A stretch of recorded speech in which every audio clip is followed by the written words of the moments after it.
and you're watching the Tuesday edition of the Channel 2 News.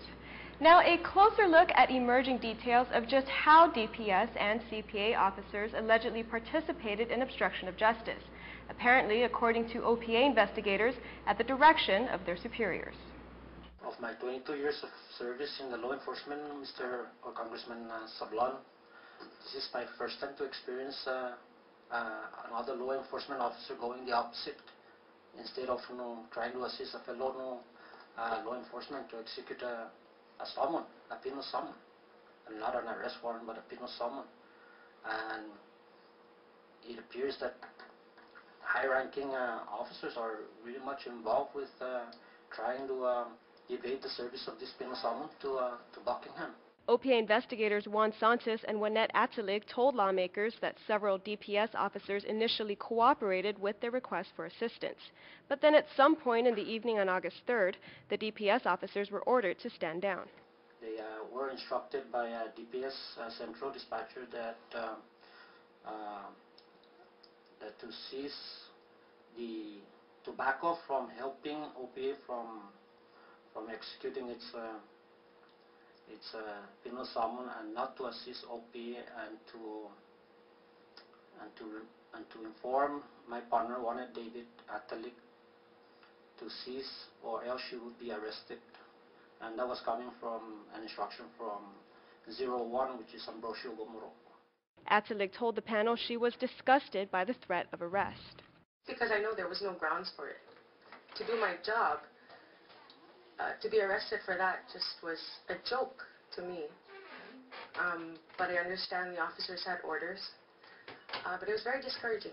Discouraging because, like I said in the past, I've dealt with other agencies, DPS and CPA specifically. And this, I've never encountered something like this. The Ports Police had also initially agreed to assist OPA in service of process, but that too changed during the night. Impeachment Panel Chair Representative Joseph De Leon Guerrero read into the record a supplemental report from OPA that alleges, based on an email from a police sergeant, that Ports Police Chief Jordan Kosem personally instructed his subordinates not to cooperate. Chief Jordan Kosem, CPA Ports Police Chief, called and said that no summon is to be served to Attorney General Ed Buckingham, and to take that summon and throw it in the trash can, and that he is on his way up to the airport. At today's hearing, however, Kosem denied giving these orders, and though he acknowledged being aware of the penal summons at the time, he told the panel he had concerns about its validity. Ultimately, it was FBI Special Agent Hei-Jun Park who served Buckingham the summons at OPA's request.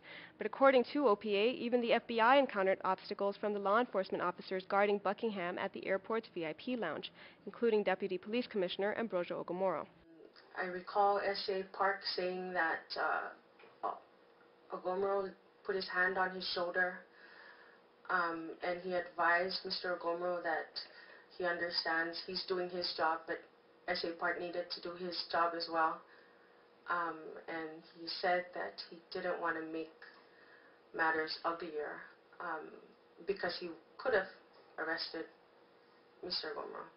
According to OPA, Buckingham's major concern was whether he would still be allowed to get on the flight to Narita, Japan, and he told the FBI agent he was under, quote, direct orders to leave the Commonwealth. The Impeachment Committee chair questioned Santos on this matter.